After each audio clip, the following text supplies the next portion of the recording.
गांधारी का श्राप भगवान कृष्ण और उनके वंश पर गहरा प्रभाव डालता है। यह श्राप न केवल एक कहानी का हिस्सा है, बल्कि यह ऐसा मोड़ बन जाता है जो उन्हें और उनके वंश को अंत की ओर ले जाता है।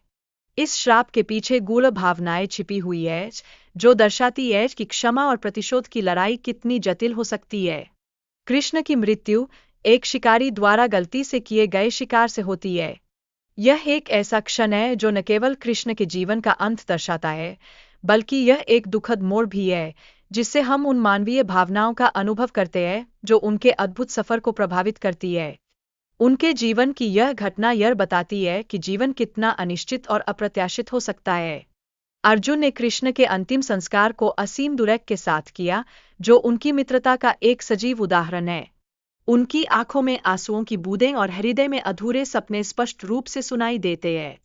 कृष्ण का दिल इस दौरान जीवित रहता है, जो दर्शाता है कि उनकी दिव्यता केवल उनके शरीर में नहीं थी, बल्कि उनके व्यक्तित्व में गहराई तक समाई हुई थी। राजा विद्यापति, जिन्होंने भगवान नील माधव का दिव्य दर्शन किया, वे बाद में उन्हें खो देते हैं।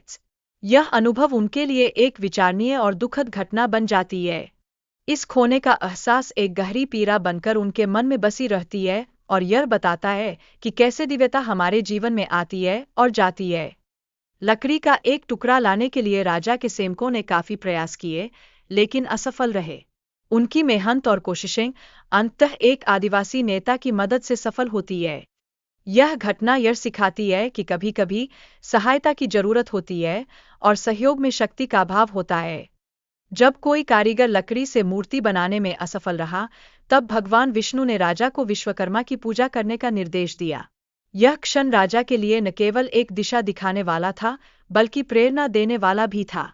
यह अनुभव ये बताता है कि भक्ति और श्रद्धा के माध्यम से हम अपने सबसे कठिन समय में भी सच्चे समाधान पा सकते हैं।